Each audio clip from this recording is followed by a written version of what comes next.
So the first thing I have to share with you is I do not rehearse this, I do not practice this. It might be obvious, but if it's not, I just want you to know I'm doing this for you for the first time.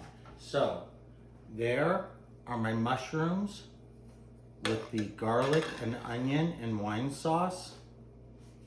And literally, my goal is to create a bit of a fun little mold that hopefully will hold up to a degree. It's going to be a little wet, but I just want it to hold. Okay, not really, but close enough.